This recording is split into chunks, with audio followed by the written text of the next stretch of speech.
ओम सांख्य योग नामक अथ द्वितीयोऽध्यायः। संजय उवाच तं तथा कृपयाविष्टम् अश्रुपूर्णकुलेक्षणम् विषेदन्तमिदं वाक्यम् उवाच मधुसूदनः। द्वितीय अध्याय प्रथम श्लोक। संजय ने कहा, इस प्रकार करुणा से अभिभूत आंसुओं से भरे हुए व्याकुल नेत्रों वाले शोकग्रस्त अर्जुन को देखकर मधुसूदन श्री कृष्ण ने यह शब्द कहे।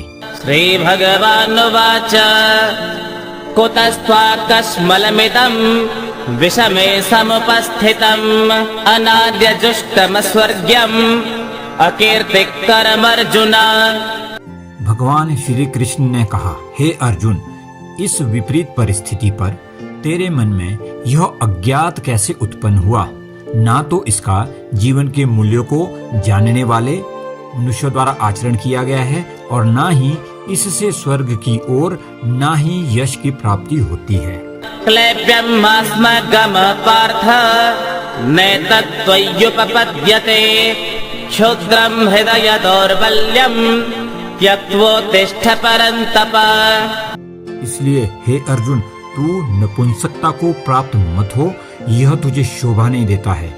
हे शत्रु के दमन करता, हृदय की तुच्छ दुर्बलता को त्याग कर युद्ध के लिए खड़ा हो। अर्जुन उवाच कथं भीष्ममहं संख्ये द्रोणं च मधुसूदन इषुवे प्रतियोत्स्यामि पूजार्ह वरिसूदन। अर्जुन ने कहा, हे मधुसूदन, हे शत्रुहंता, मैं युद्ध भूमि में किस प्रकार भीष्म पितामह और द्रोणाचार्य जैसे पूजनीय व्यक्तियों पर बाण चलाऊंगा। गुरुन् हत्वा हि महानुभावा श्रेयो भोक्तुं भेक्षमपेह लोके हत्वार्थकामास्तु गुरुन्निहैव भुञ्जीय भोगान् रुधिरप्रदिग्धान्। ऐसे महापुरुषों को जो कि मेरे गुरु हैं, इन्हें मारकर जीने की अपेक्षा मैं इस संसार में भिक्षा मांग कर खाना श्रेयकर समझता हूँ, क्योंकि गुरुजनों को मारकर भी तो इस संसार में खून से सने हुए सुख रूप भोग ही तो भोगने को मिलेंगे। न चैतद्वित्म कतरन्नो गरेयो यद्वा जयेम यदि वा नो जयेयुः यानेव हत्वा न जीवश्याम स्थिता प्रमुखे धार्तराष्ट्राः। हम यह भी नहीं जानते कि हमारे लिए युद्ध करना श्रेष्ठ है या युद्ध ना करना, और यह भी नहीं जानते कि हम जीतेंगे या वे ही जीतेंगे। धृतराष्ट्र के पुत्रों का वध करके हम जीना भी नहीं चाहते, फिर भी वे हमारे सामने युद्ध भूमि में खड़े हैं। कार्पण्यदोषोपहतः स्वभावः पृच्छामि त्वां धर्म सम्मूढचेताः यच्छ्रेयः स्यात् निश्चितं ब्रूहि तन्मे शिष्यस्तेऽहं शाधि मां त्वां प्रपन्नम्। इसलिए कायरता रूप दोष से तिरस्कृत स्वभाव वाला और धर्म के विषय में मोहित अंतःकरण वाला मैं आपसे पूछता हूँ कि जो निश्चित कल्याण करने वाली हो वह मेरे लिए कहिए। मैं आपका शिष्य हूँ, आप मुझे शिक्षा दीजिए। नहि प्रपश्यामि ममापनुद्या यच्छोकमुच्छोषणमिन्द्रियाणाम् अवाप्य भूमा वसन्पत्नमृद्धम् राज्यं सुराणामपि चाधिपत्यम्। क्योंकि भूमि में निष्कंटक धन धान्य संपन्न राज्यों को और देवताओं के स्वामी पने को प्राप्त होकर भी मैं उस उपाय को नहीं देखता हूँ जो मेरी इंद्रियों को सुखाने वाले शोक को दूर कर सके। संजय उवाच एवमुक्त्वा ऋषिकेशं गुडाकेशा परन्तप न योत्स्य इति गोविन्दम् उक्त्वा तूष्णीं बभूवः। संजय बोले, हे शत्रुतापन धृतराष्ट्र, ऐसा कहकर निद्रा को जीतने वाले अर्जुन अंतर्यामी भगवान गोविंद से मैं युद्ध नहीं करूंगा ऐसा साफ साफ कहकर चुप हो गए। तमवाच ऋषिकेशः प्रहसन्निव भारत सेनयोरुभयोर्मध्ये विषेदन्तमिदं वचः। हे भरतवंशी धृतराष्ट्र, अंतर्यामी श्री कृष्ण महाराज दोनों सेनाओं के बीच में शोक करते हुए उस अर्जुन को हंसते हुए यह वचन बोले। श्री भगवानुवाच अशोच्यान्नन्वशोचस्त्वं प्रज्ञावादांश्च भाषसे गतासो न गतासोश्च नानुशोचन्ति पंडिताः। भगवान श्री कृष्ण बोले, हे अर्जुन, तू ना तो शोक करने योग्य मनुष्यों के लिए शोक करता है और पंडितों के से वचनों को कहता है, परंतु जिनके प्राण चले गए हैं उनके लिए और जिनके प्राण नहीं गए हैं उनके लिए भी पंडित जन शोक नहीं करते। न त्वेवाहं जातु नासं न त्वं नेमे जनाधिपाः न चैव न भविष्यामः सर्वे वयमतः परम्। ऐसा कभी नहीं हुआ कि मैं किसी भी समय नहीं था या तू नहीं था अथवा ये समस्त राजा नहीं थे, और ना ऐसा ही होगा कि भविष्य में हम सब नहीं रहेंगे। देहिनोऽस्मिन् यथा देहे कौमारं यौवनं जरा तथा देहान्तर प्राप्ते धीरस्तत्र न मुह्यते।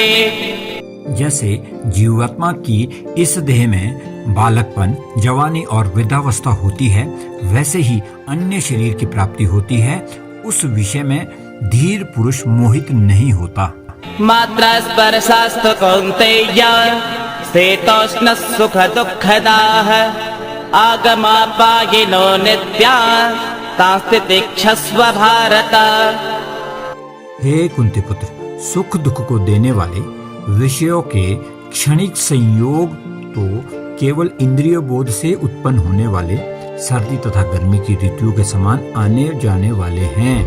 इसलिए हे भरतवंशी, तुम अविचल भाव से उनको सहन करने का प्रयत्न कर। यं हि न व्यथयन्त्येते पुरुषं पुरुषर्षभ समदुःख सुखं धीरं सोमृतत्वाय कल्पते। हे पुरुष श्रेष्ठ, जो मनुष्य दुख तथा सुख में कभी विचलित नहीं होता है, दोनों परिस्थितियों में समभाव रहता है, ऐसा धीर पुरुष निश्चित रूप से मुक्ति के योग्य होता है। न सतो विद्यते भावो न भावो विद्यते सतः उभयोरपि दृष्टोऽन्तः त्वनयोस्तत्त्वदर्शिभिः।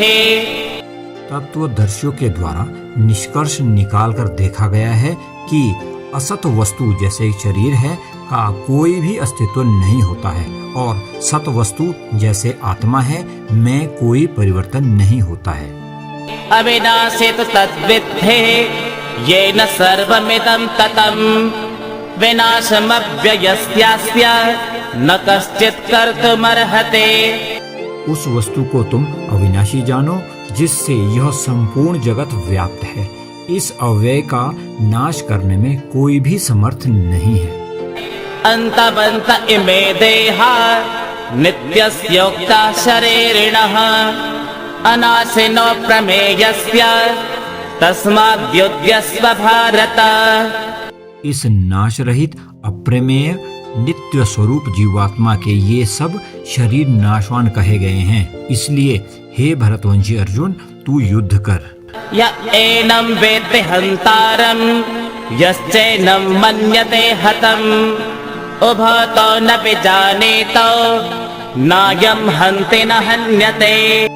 जो इस आत्मा को मारने वाला समझता है तथा जो इसको मरा हुआ मानता है, वह दोनों ही नहीं जानते, क्योंकि यह आत्मा वास्तव में ना तो किसी को मारता है और ना ही किसी के द्वारा मारा जाता है।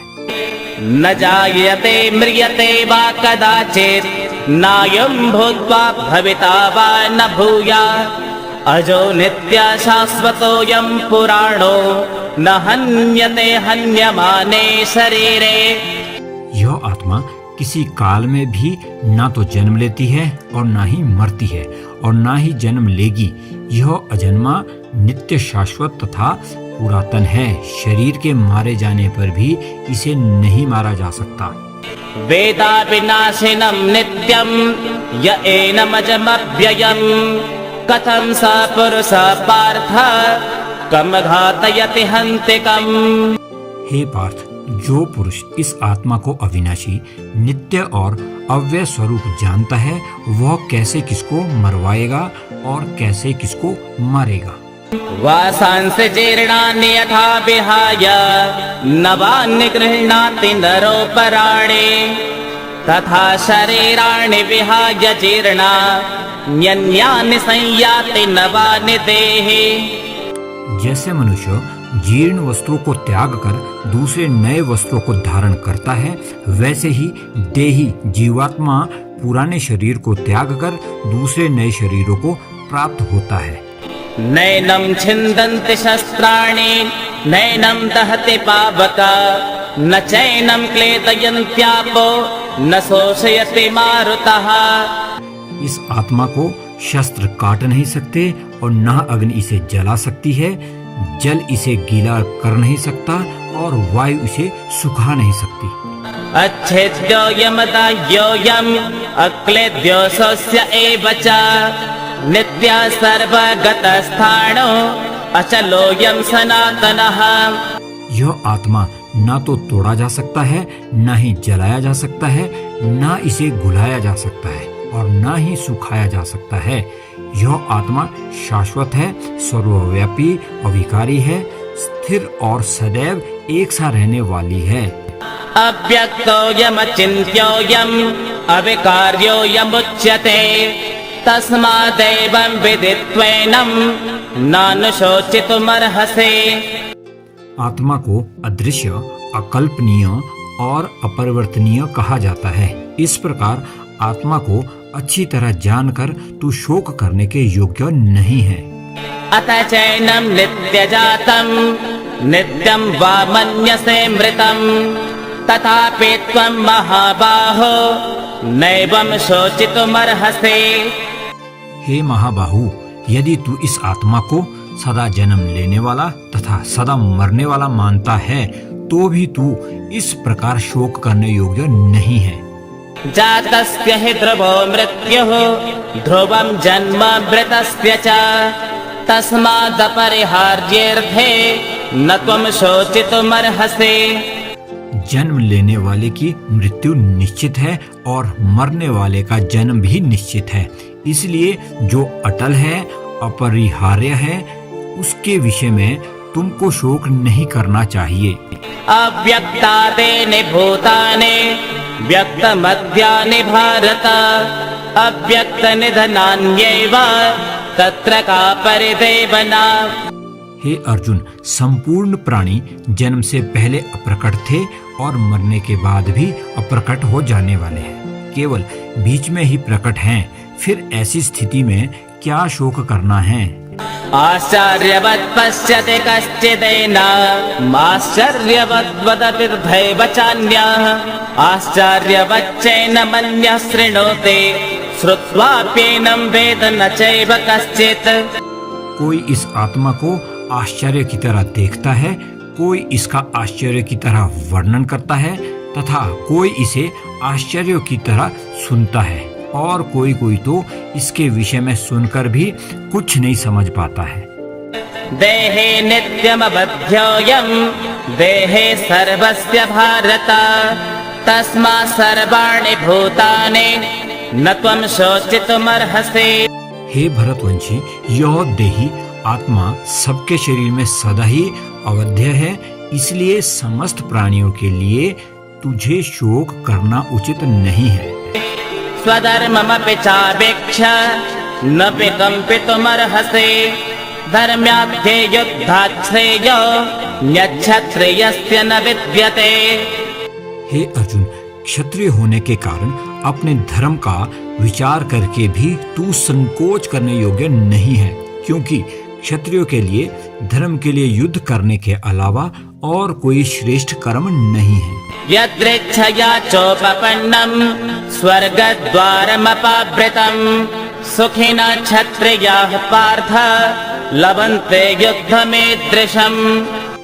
हे पार्थ, अपने आप प्राप्त हुए और खुले हुए स्वर्ग के द्वार के रूप में इस प्रकार के युद्ध को भाग्यवान क्षत्रिय ही पा पाते हैं।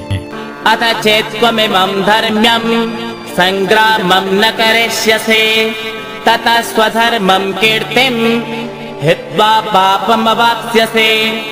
यदि तुम इस धर्म युद्ध को स्वीकार नहीं करोगे तो स्वधर्म और कीर्ति को खोकर पाप को प्राप्त करोगे। अकीर्तिं चापि भूतानि कथयिष्यन्ति ते व्ययाम् संभावितस्य चाकीर्तिः मरणादतिरिच्यते। तथा सब लोग तेरी बहुत काल तक रहने वाली अपकीर्ति का भी कथन करेंगे और माननीय पुरुष के लिए अपकीर्ति मरण से भी बढ़कर है। भयाद्रणादुपरतं मन्स्यन्ते त्वां महारथाः येषां च त्वं बहुमतो भूत्वा यास्यसि लाघवम्। जिन जिन योद्धाओं की दृष्टि में तुम पहले सम्मानित हुए हैं वे महारथी लोग तुझे डर के कारण युद्ध भूमि से हटा हुआ समझकर तुझे तुच्छ मानेंगे। अवाच्यवादांश्च बहून् वदिष्यन्ति तवाहिताः निन्दन्तस्तव सामर्थ्यं ततो दुःखतरं नु किम्। तुम्हारे शत्रु तुम्हारे सामर्थ्य की निंदा करते हुए बहुत से अकथनीय वचनों को कहेंगे, फिर उससे अधिक दुख क्या होगा। हतो वा प्राप्स्यसि स्वर्गं जित्वा वा भोक्ष्यसे महीम् तस्मादुत्तिष्ठ कौन्तेय युद्धाय कृतनिश्चयः। युद्ध में मरकर तुम स्वर्ग प्राप्त करोगे या जीतकर पृथ्वी को भोगोगे, इसलिए हे कौन्तेय युद्ध का निश्चय कर तुम खड़े हो जाओ।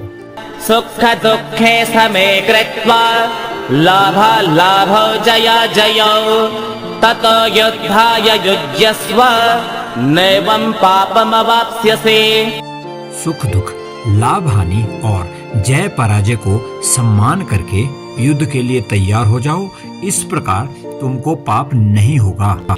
एषा ते विहता सांख्ये बुद्धिर्योगे त्विमां शृणु बुद्ध्या युक्तो जया पार्थ कर्म बंधं प्रहस्यसे। हे पृथुपुत्र, यह बुद्धि तेरे लिए ज्ञान योग के विषय में कही गई है और अब तू इसको निष्काम कर्म योग के विषय में सुन, जिससे तुम इस बुद्धि से कर्म करोगे तो तुम कर्मों के बंधन से अपने आप को मुक्त कर सकोगे। नेहाभिक्रम नाशोस्ते प्रत्यवायो न विद्यते स्वल्पमप्यस्य धर्मस्य त्रायते महतो भयात्। इस प्रकार कर्म करने से न तो कोई हानि होती है और न ही फलस्वरूप दोष लगता है, अपितु इस निष्काम कर्म योग की थोड़ी सी भी प्रगति जन्म मृत्यु के महान भय से रक्षा करती है। व्यवसायात्मिका बुद्धिः एकैः कुरु नन्दन बहुशाखा ह्यनन्ताश्च बुद्धो व्यवसायिनाम्।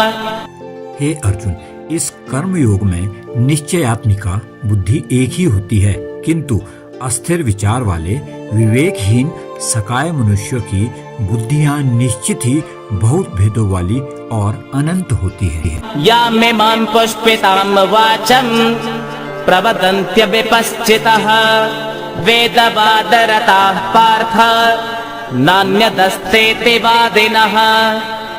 हे पार्थ, अविवेकी पुरुष वेदवाद में रमते हुए जो यो पुष्पिता दिखावटी भाषा की वाणी बोलते हैं, इससे बढ़कर और कुछ नहीं है।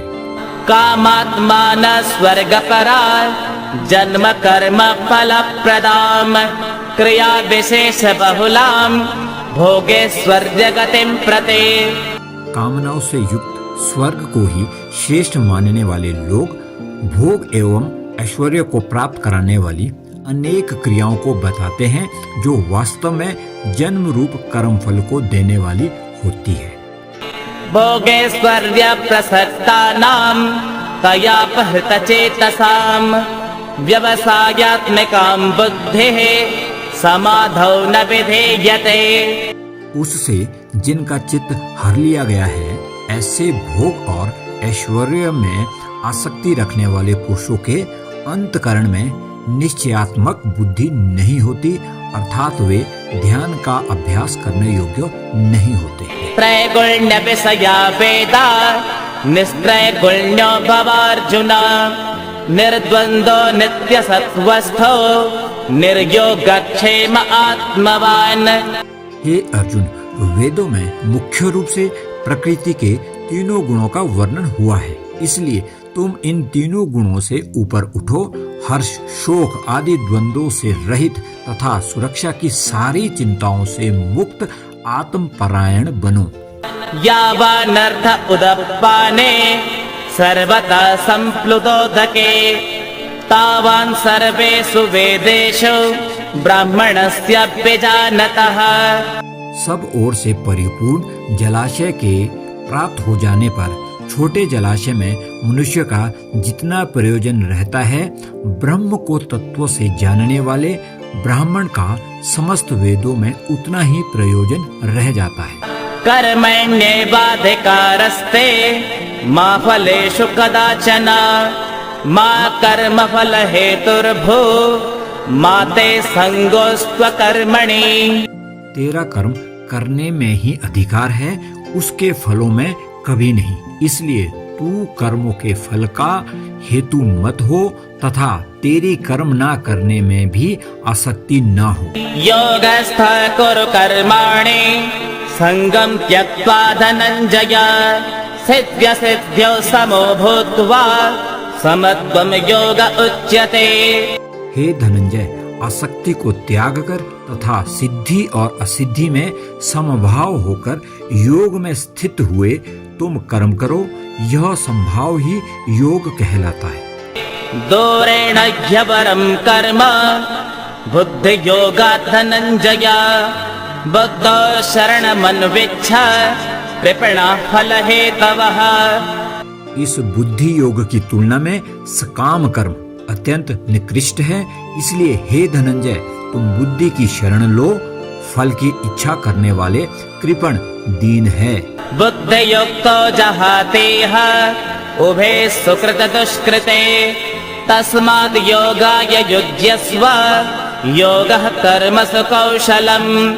समत्व बुद्धि युक्त पुरुष इस जीवन में पुण्य और पाप इन दोनों कर्मों को त्याग देता है, इसलिए तुम योग से युक्त हो जाओ, कर्मों में कुशलता योग है। कर्मजं बुद्धि युक्ता है फलं त्यक्त्वा मनीषिणः जन्म बन्ध विनिर्मुक्ताः पदं गच्छन्त्यनामयम्।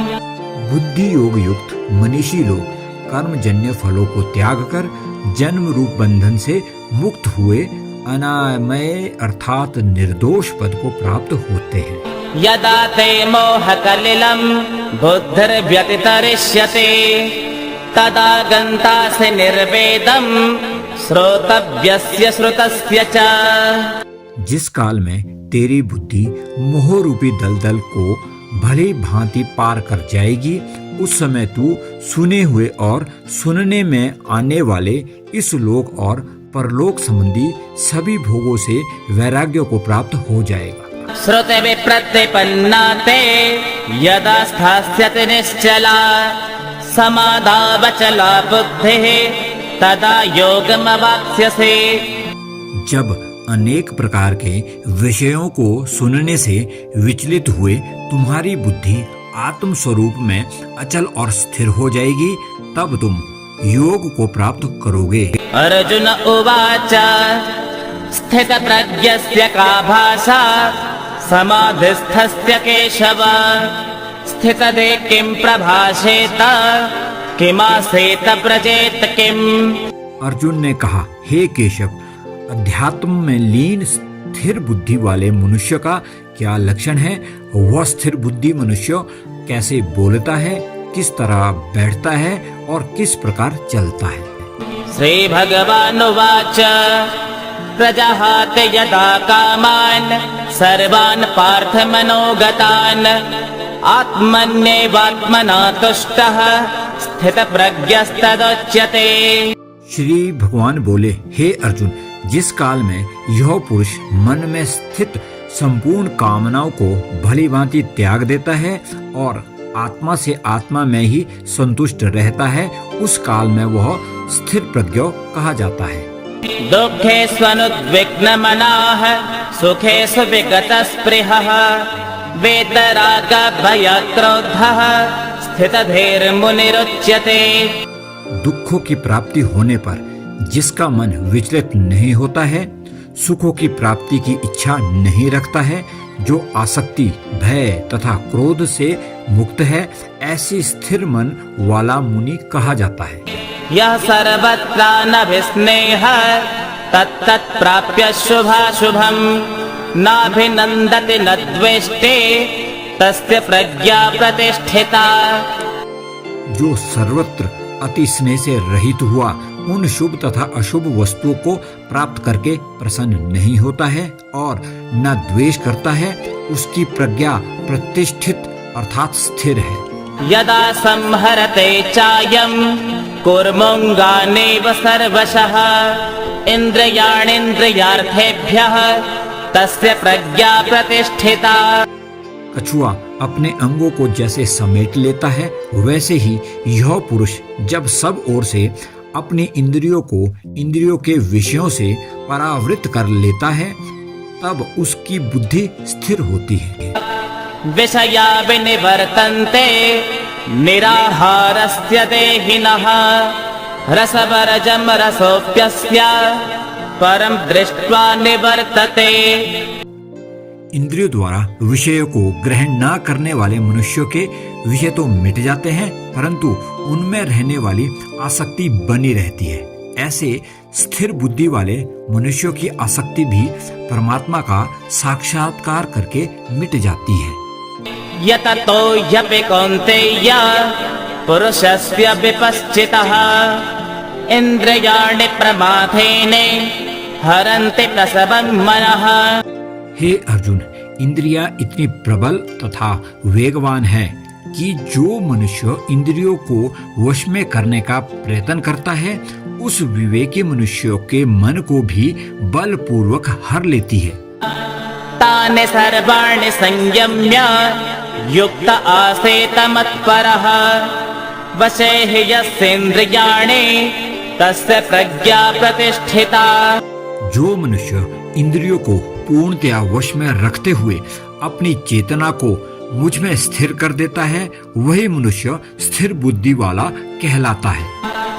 ध्यायतो विषयान् पुंसः संगस्तेषोपजायते संगात् संजायते कामः कामात् क्रोधोऽभिजायते।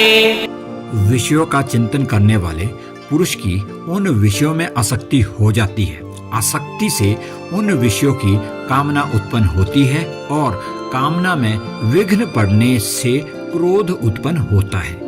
क्रोधात् भवति सम्मोहः सम्मोहात् स्मृतिविभ्रमः स्मृतिर्भ्रंशात् बुद्धिनाशो बुद्धिनाशात् प्रणश्यते। क्रोध से उत्पन्न होता है मोह और मोह से होती है स्मृति भ्रमित। स्मृति के भ्रमित होने पर बुद्धि का नाश होता है और बुद्धि के नाश होने से वह मनुष्य नष्ट हो जाता है। राग द्वेष वियुक्तैस्तु विषयानिन्द्रियैश्चरन् आत्मवश्यर्विधेयात्मा प्रसादमधिगच्छते। किंतु सभी रोग द्वेष से मुक्त रहने वाला मनुष्य अपनी इंद्रियों के संयम द्वारा मन को वश में करके भगवान की पूर्ण कृपा प्राप्त कर सकता है। प्रसादे सर्व दुःखानां हानिरस्योपजायते प्रसन्न चेतसो ह्यासो बुद्धिः पर्यवतिष्ठते। इस प्रकार भगवान की कृपा प्राप्त होने से संपूर्ण दुखों का अंत हो जाता है। तब उस प्रसन्न चित्त मन वाले मनुष्य की बुद्धि शीघ्र ही एक परमात्मा में पूर्ण रूप से स्थिर हो जाती है। नास्ति बुद्धिरयुक्तस्य न चायुक्तस्य भावना न चाभावयतः शान्तिः अशान्तस्य कुतः सुखम्।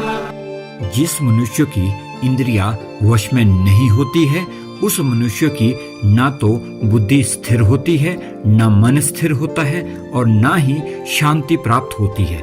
उस शांति रहित मनुष्य को सुख किस प्रकार संभव है? इन्द्रियाणां हि चरतां यन मनो न विधीयते तदस्य हरते प्रज्ञां वायुर्नावमिवाम्भसे। जिस प्रकार पानी पर तैरने वाली नाव को वायु हर लेती है, उसी प्रकार विचरण करती हुई इंद्रियों में से किसी एक इंद्रिय पर मन निरंतर लगा रहता है, वह एक इंद्रिय ही उस मनुष्य की बुद्धि को हर लेती है।